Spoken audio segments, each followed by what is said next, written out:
तो अभ्यास सीरीज के डे 23 में तुम लोगों का स्वागत है। जैसे कि तुम्हें पता है, हम लोग अभ्यास सीरीज में आरपीएफ एसआई के जो अभी दिसंबर के मंथ में हुआ था उसके प्रीवियस जो भी क्वेश्चंस आए हैं उसको कर रहे हैं। इसमें हमने करंट अफेयर के क्वेश्चनों को हटा दिया है क्योंकि वो अब तुम्हारे किसी बेनिफिट में नहीं है, क्योंकि करंट तो दूसरा बनेगा। जो भी स्ट्रेटेजी के वाले क्वेश्चंस हैं और बैकग्राउंड साउंड को जो है थोड़ा अवॉइड करना,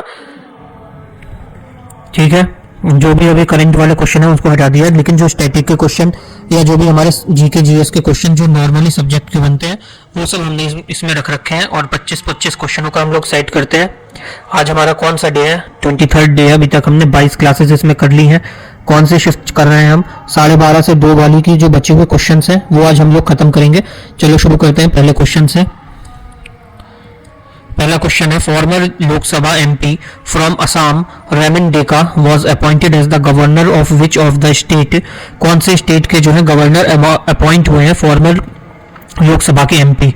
क्या नाम है इनका? रेमन डेका कौन से स्टेट के जो है गवर्नर अपॉइंट हुए हैं? ये अपॉइंट हुए हैं तुम्हारे छत्तीसगढ़ के गवर्नर। कहाँ के? छत्तीसगढ़ के। और इसमें एक और चीज देखना, जो भी इंपॉर्टेंट जिसमें मुझे लगेगा कि तुमको एनालिसिस डिटेल चाहिए उसमें ही करूंगा, बाकी सब क्वेश्चनों में जरूरत नहीं है तुम्हें पूरा डिटेल डिस्क्रिप्शन करने की, ठीक है।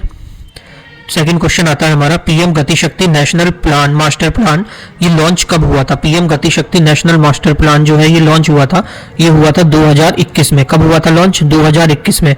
ये जो है इसने 3 साल जो है कंप्लीट कर लिए हैं 2021 से 24 में, इसलिए देखो ये करंट अफेयर में बन गया था क्वेश्चन, लेकिन ये तुम्हारा स्टैटिक जीके का भी क्वेश्चन हो सकता है। जैसे पीएम गति शक्ति नेशनल मास्टर प्लान लॉन्च कब हुआ था? ये देखा 2021 में लॉन्च हुआ था। इसमें क्या होता है, एक मिनट स्लाइड ले लेते हैं, एक नई पेन चेंज कर लेते हैं। ये आवाज आ रही होगी तुम्हें बैकग्राउंड की, रामायण हो रही है यहाँ। इट इज ये जो है गति शक्ति ने 3 साल कंप्लीट किए हैं। ये कितना, इसका बजट कितना है? इस प्रोजेक्ट का बजट है 100 लाख करोड़। कितना बजट है? 100 लाख करोड़। ये जो है इंडिया का इंफ्रास्ट्रक्चर चेंज करने के लिए, इंडिया का इंफ्रास्ट्रक्चर को मॉडिफाइड या बढ़िया बनाने के लिए। टारगेट कितना है? 5 साल का टारगेट है इसके अंदर। और इसमें कौन कौन से डिपार्टमेंट आ जाते हैं? इसमें आ जाता है तुम्हारा रेलवेज हो गया, रोड्स हो गई, पोर्ट्स हो गए, वाटरवेज हो जाएंगे, एयरपोर्ट्स हो जाएंगे, मास ट्रांसपोर्ट हो जाएगा या एंड और कौन सा हो जाएगा? लॉजिस्टिक डिपार्टमेंट हो जाएगा, लॉजिस्टिक इंफ्रास्ट्रक्चर का डिपार्टमेंट। ये सब जो है कैटेगरी इसके अंदर है, जिसमें बजट इसका कितना है? 100 करोड़ रुपए रखा गया है। 100 करोड़ नहीं, 100 लाख करोड़ रुपए रखा गया है। चलो अगले क्वेश्चन पे चलते हैं। Which of the following 2 organisation teamed up to develop India's first indigenous CAR T cell therapy? तो कौन सी ऑर्गेनाइजेशनों ने जो है डेवलप करी है? एक मिनट, कार सी थेरेपी ये डेवलप करी है आईआईटी बॉम्बे और टाटा मेमोरियल ने मिलकर। किस में?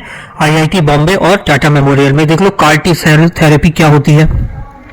ये जो होती है एक तरह की इम्यूनोथेरेपी होती है, और इसकी तुम्हें अगर पीडीएफ चाहिए तो टेलीग्राम ग्रुप पे तुम्हें इसकी पीडीएफ मिल जाएगी। ये क्या होती है? इम्यूनोथेरेपी होती है कैंसर सेल को डिस्ट्रॉय करने के लिए। कैंसर सेल को डिस्ट्रॉय करने के लिए ये बनाई जाती है। टी सेल जो होते हैं कैंसर के, उसके लिए जैसे कीमोथेरेपी होती है वैसे ही ये कार टी सेल थेरेपी होती है। ये लैब्स में जो है कैंसर के सेलों को जो है डिस्ट्रॉय किया जाता है। अब आता है next question. Bhajan Lal Sharma took oath on 15 December 2023 chief minister of which of the following state? जो भजन लाल शर्मा है इन्होंने कौन सा स्टेट के सीएम पोस्ट के लिए शपथ ग्रहण करी है? तो कहाँ के ये सीएम बने हैं भजन लाल शर्मा? ये बने हैं राजस्थान के। कहाँ के सीएम बने हैं? ये बने हैं राजस्थान के। और राजस्थान के गवर्नर कौन है? राजस्थान में गवर्नर कौन है? राजस्थान में गवर्नर है कलराज मिश्रा जी। और यहाँ पे डिप्टी सीएम कौन है? डेप्यूटी सीएम कौन है? डिप्टी सीएम दोनों हैं, एक है दिया कुमारी और सेकंड है प्रेम चंद्र बैरवा। ये दो लोग जो है यहाँ के डिप्टी सीएम है। गवर्नर कौन है? कलराज मिश्रा जी हैं। अगला क्वेश्चन आ जाता है हमारा, where is the Vajragiri Buddhist monastery is located. जो वज्रगिरी बुद्धिस्ट मोनेस्ट्री है ये कहाँ पे लोकेटेड है? तो ये कहाँ पे है? उड़ीसा में। उड़ीसा के कौन सी जगह पे? उड़ीसा के जहाजपुर में। कहाँ पे? जहाजपुर में, उड़ीसा के। अगला क्वेश्चन है, among the following great personalities along with his followers founded ब्रह्मो समाज ऑफ इंडिया in 1866। ऐसे जो ब्रह्मो समाज है ये फाउंड कब हुआ था? ये हुआ था 1828 में। किसने किया था? राजा राम मोहन राय जी ने। लेकिन ये कहना चाह रहा फाउंड नहीं, ज्वाइंट होना चाहिए। किसने ज्वाइंट किया था? 1866 केशव चंद्र सेन ने 1866 में जो है ज्वाइंट किया था। Intestinal hookworm disease in human is caused by which of the species of Eschelminthis? किससे होती है? एंक्लाइनोमेस्टा। किससे होती है? एंक्लाइनोमेस्टा से।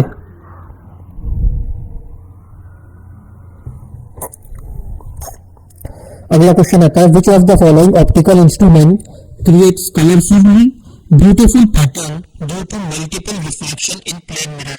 तो कौन सा इंस्ट्रूमेंट है जिसमें जो है अलग अलग ब्यूटीफुल जो है कलरफुल रंग बिरंगे पैटर्न देखने को मिलते हैं जब मल्टीपल रिफ्लेक्शन होते हैं प्लेन मिरर से? कौन सा इंस्ट्रूमेंट है? मैग्नीफाइंग ग्लास है, कैलिडोस्कोप है, स्टीरियो माइक्रोस्कोप है या टेलीस्कोप है? तो ये कौन सा है? ये हमारा हो जाता है कैलिडोस्कोप। कैलिडोस्कोप कैसा होता है? देखो ये होता है कैलिडोस्कोप। यहाँ देखो ये तीन जो है, ये तीन मिरर शेप लगी हुई है, स्ट्रिप लगे हैं 3 मिरर के। यहाँ कलरफुल लाइट है, यहाँ से जो होल है यहाँ से व्हाइट लाइट जाएगी तो यहाँ से जो है अलग अलग कलर निकल के आते हैं विब्योर। तुम्हें इसका पता होगा या तुमने जब लेंस चैप्टर पढ़ा होगा कभी, उसमें होता है ना violet, indigo, green, red colour होते हैं, सबकी डेंसिटी वगैरह पढ़ाई जाती है, वेवलेंथ किसकी ज्यादा होती है, तुम्हें पता होगा, आई होप सो। अगला क्वेश्चन आता है हमारा, फर्स्ट टर्किश रूलर वो introduce pure Arabic coins in India. तो अरेबिक कॉइन किसने इंट्रोड्यूस किए थे इंडिया में? अलाउद्दीन खिलजी, बलबन, इल्तुतमिश या कुतुबुद्दीन ऐबक। किसने किए थे इंट्रोड्यूस? ये किए थे इल्तुतमिश ने। इल्तुतमिश ने जो है 2 कॉइन और लॉन्च किए थे, 2 कॉइन्स और लॉन्च किए थे। कौन से? एक तो थे हमारा सिल्वर का कॉइन और दूसरा काय का था? कॉपर का। सिल्वर के कॉइन को क्या कहा था? टंका, और कॉपर के कॉइन को कहा था जीतल। और ये भी क्वेश्चन आता है कि टका जो है, टका इसकी जो है वेट कितना है? टका का जो वेट है, टका का वेट जो है 175 ग्रेन्स का है। अगर ज्यादा वो डिटेल में पूछेगा तो ये पूछ लेगा कि टका का जो वेट है वो कितना है, वो है 175 ग्रेन्स। कॉपर वाले जीतल का नहीं पूछता है, ठीक है। और उसके ऊपर जो है नकाशी करी गई थी, डिफरेंट स्ट्रक्चर, वो आर्ट बनाई गई थी, इस पे क्राफ्ट जो है बनाई गई थी कॉइन्स के ऊपर, तो ये भी याद रखना। Which of the following plant component is are tasked with conveying water and nutrient from the roots to other part of the plant? तो कौन सा होगा उसमें? कौन सा इसमें से ऑप्शन देखो, तो कौन सा है इसमें से जो कि वाटर और न्यूट्रिएंट्स को जो है प्लांट के डिफरेंट पार्ट में पहुंचाता है उसकी रूट से? जाइलम है, फॉइलम है, एपिडर्मिस है या स्टोमेटा है? तो इसका सही आंसर हो जाएगा तुम्हारा जाइलम। क्या हो जाएगा सही आंसर तुम्हारा? इसका हो जाएगा जाइलम। जाइलम जो है वाटर और जो भी न्यूट्रिएंट है उसको जो है रूट से पूरे प्लांट के डिफरेंट एरियाज में, पार्ट्स में पहुंचाता है। अब ऐसी फाइलम क्या होता है? फाइलम का काम क्या होता है? फाइलम का जो काम होता है ये जैसे न्यूट्रिएंट को जो है न्यूट्रिएंट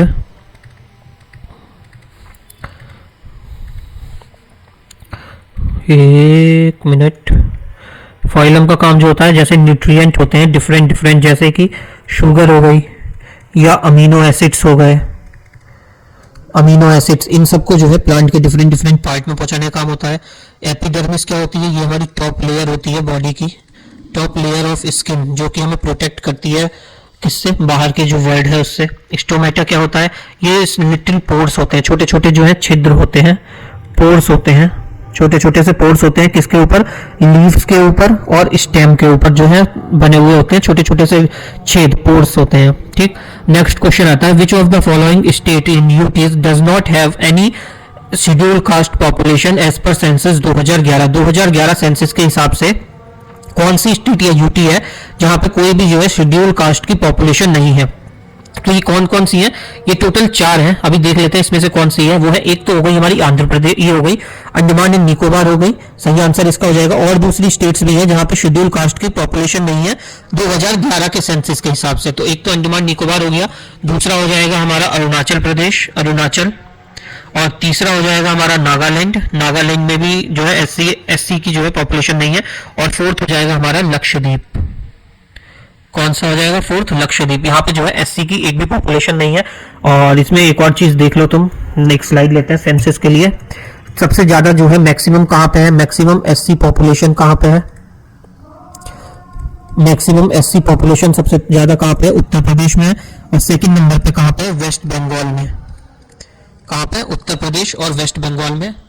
उसके बाद सेक्स रेशियो देख लो कहाँ पे सबसे ज्यादा है। सेक्स रेशियो सबसे ज्यादा है, ये क्वेश्चन तुम्हारा बार बार रिपीट हुआ है अभी जो हमने सीरीज करी है। सबसे ज्यादा सेक्स रेशियो कहाँ है? केरल में है। कितने हैं? 1000 मर्द के ऊपर 1084 फीमेल्स है। और सबसे कम कहाँ पे है? सबको पता ही होगा तुम्हें, हरियाणा में। कहाँ? 877 आउट ऑफ 1000 मेल। 1000 आदमियों के साथ ऊपर जो है 877 ही फीमेल्स हैं। और 2011 का जो सेंसस था, इसके कमिश्नर कौन थे? सेंसस, ये भी तुम्हारा स्टैटिक का क्वेश्चन बन जाता है। जो 2011 में जो हुआ था इलेक्शन ही सेंसस, मतलब कि जनगणना जो हुई थी, इसके कमिश्नर कौन थे? क्योंकि उसके बाद से ये हुआ नहीं है, और ये हर एग्जाम में फेवरेट टॉपिक होता है। एक तो सेंसस, एक 5 ईयर प्लान। इसके कौन थे उस समय कमिश्नर? वो थे सी चंद्रमौली। कौन थे? सी चंद्रमौली। और इसका मोटो क्या था 2011 के सेंसस का? मोटो ये था, our census our future. Our census our future. Next question आ जाता है हमारा। चलो देखते हैं अगला क्या है। ग्लोबलाइजेशन की डेफिनेशन क्या है? तो ग्लोबलाइजेशन की जो डेफिनेशन होती है, सीधे देखो, ये होती है option A, globalisation is an outcome of set of various policies aimed at transforming the world toward the great interdependent and integration. Which of the following method is used for the estimation of poverty in India? कौन से method इसमें से use होते हैं estimate निकालने के लिए poverty जो है इंडिया में उसकी? तो कौन से होते हैं? वो होता है हेड काउंट रेशियो। कौन सा होता है? हेड काउंट रेशियो होता है। ये किस पर बेस्ड होता है? इसमें जो है टोटल हमारे 12 इंडिकेटर्स होते हैं। कितने? 12 इंडिकेटर्स होते हैं, जिसके ऊपर से, जिसके बेसिस पे जो है ये हेड काउंट रेशियो निकाला जाता है। Who among the following established the Khilji dynasty? Khilji dynasty जो है इसमें से किसने जो है स्टैब्लिश करी थी खिलजी डायनेस्टी? ऑप्शंस देख लो। मुबारक शाह खिलजी ने करी थी। अरे यार, किसने करी थी? मुबारक शाह खिलजी, जलालुद्दीन खिलजी, अलाउद्दीन खिलजी या अरकाली खिलजी? किसने खिलजी डायनेस्टी स्टैब्लिश करी थी? खिलजी करी थी स्टैब्लिश जलालुद्दीन खिलजी ने। कब करी थी जलालुद्दीन खिलजी ने? 1290 से लेके कब तक रहते हैं ये? 1290 से 1296 तक। और खिलजी डायनेस्टी कब से रहती है? 1290 से लेकर 1320 तक।